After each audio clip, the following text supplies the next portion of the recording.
Gather round, friends! Today I'm going to teach you how a thing you didn't know existed works in Pokemon. So, let me set the stage for you. I am now 3 years into a very long Pokemon Crystal playthrough where I'm trying to 100% the game. Part of the reason it's taken so long is I've been doing a lot of shiny hunting as well. For those of you that don't know, shiny hunting in Generation 2 Pokemon games is one of the least time-consuming ways to shiny hunt. This was the generation where shiny Pokemon were first introduced, and while there aren't any like chain fishing or Masuda method type shortcuts, the fact that all of a Pokemon's traits are determined by one set of numbers in this game makes it much easier to manipulate shininess through breeding than literally any other generation. In later games, shininess is determined by a hidden value called the personality bite, which both a trainer and a Pokemon have. In these games, these secret numbers need to match up in order to get a shiny Pokemon to appear, which is a 1 in 8,192 chance of occurring. In Generation 2, however, whether a Pokemon is shiny or not is determined by a Pokemon's DVs, which are the same number that also determines a Pokemon's stats and gender and can be passed down through breeding. This means that if you start with one shiny Pokemon, say the red Gyarados, you can breed shininess pretty easily into other egg groups by passing it down to other species. If you use the right set of parents with the right genetics and gender ratio, you can cut the shiny chance down from 1 in 8,192 to 1 in 64. If you're lucky, this could mean getting a shiny in 1 or 2 boxes of eggs. In lieu of the red Gyarados, you can also do an easy soft reset for a gift Pokemon to be shiny, since their DVs are limited to a certain range, meaning you can pretty consistently get a shiny starter, Shuckle, or any other gift Pokemon in the game in under an hour. I'm not going to get too deep into how this all works because there are plenty of other guides for Gen 2 shiny hunting on YouTube. If you want more tips on how to easily get a shiny Ditto, or how to breed pairs with uneven gender ratios, or any of the other nitty-gritty of this process, I suggest you look up one of the many Gen 2 shiny hunting guides on YouTube or around the internet. But what isn't talked about nearly as much is how Stadium 2 plays a role in making this process even easier. In Pokemon Stadium 2, there's a feature called Professor Oak's Lab, or the Pokemon Lab, where you can view the Pokemon stored on your Game Boy cart through the transfer pack. It offers a lot of neat quality of life features, like organizing and naming PC boxes, moving entire boxes of Pokemon at a time, easy transfers of Pokemon between carts, extra Pokemon storage on the Nintendo 64 cart itself, and also it lets you view neat 3D models of your Pokemon. These 3D models were the main draw of the game, in an era where we had only ever seen our friends as crude sprites on the Game Boy screen, so the developers included a feature to make this even more special by making each Pokemon personalized. Stadium 2 has a system that changes a Pokemon model's hue depending on its original trainer information and nickname. This is why your nickname Pokemon might show up as a completely different color in Stadium 2 than the species normally is despite not being shiny.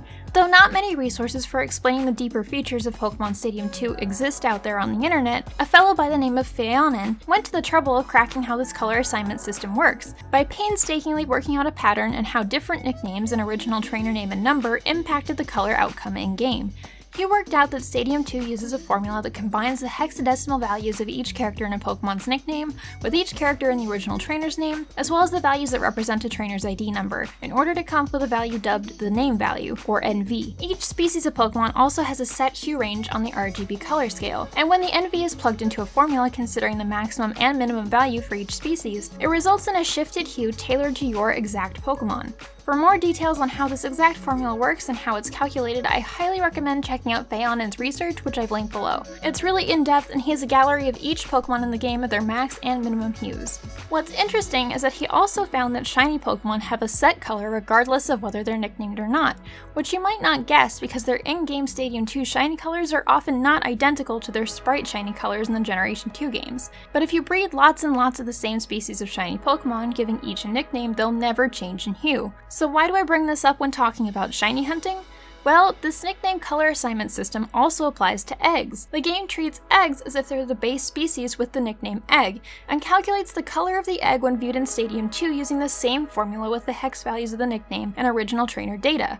Eggs don't have visible OT data, and it gets overwritten when they hatch to match whichever trainer hatched the egg, but when they're created in-game, they are assigned an invisible OT. And eggs also have a set, unchanging shiny hue if they contain a shiny Pokemon. This means you can reliably tell if an egg contains a shiny Pokemon when viewing your boxes of eggs in Pokemon Stadium 2.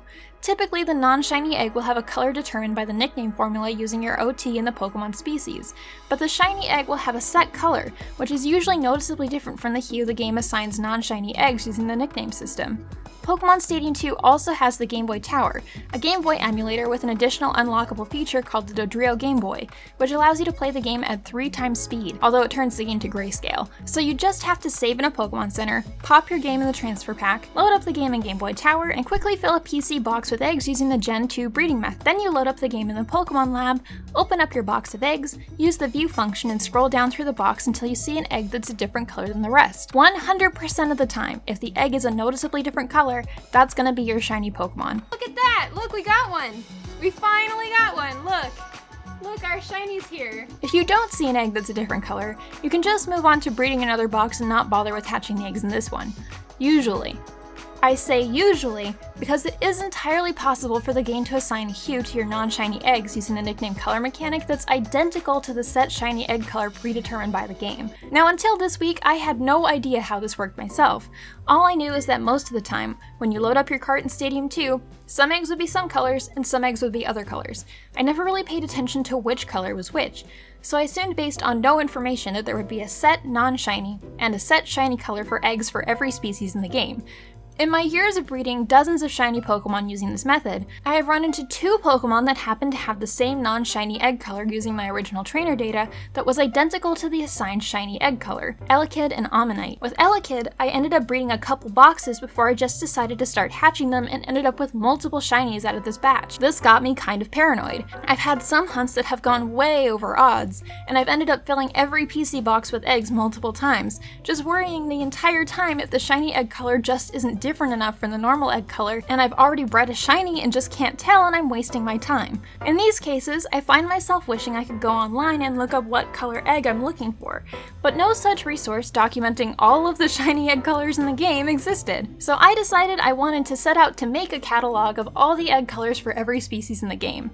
It would be very useful, I thought, if you're one of the few hardcore Generation 2 shiny hunters who has all the resources you need to use this egg checking method, to have a guide to refer to know what color shiny egg you're looking for. Originally, I was just gonna jank this all out the hard way using my original hardware, my copy of Silver version with a Game Shark code to turn party Pokemon shiny, and my RCA to HDMI upscaler to grab screenshots. But actually, when I first started working on this video, it hadn't even occurred to me that eggs use the same hue assignment system as nicknamed Pokemon, and I was puzzled that all of my non-shiny eggs were turning out different colors depending on which game I bred them on. I ran a few tests and posted my findings to Twitter, trying to determine why the color change was occurring and whether it meant that shiny eggs were not always the same color for each species of Pokemon. But thankfully, Feanen himself contacted me when I first started the Twitter thread and clued me in that duh, of course they wouldn't come up with a completely separate system for coloring just eggs that very few people would ever see.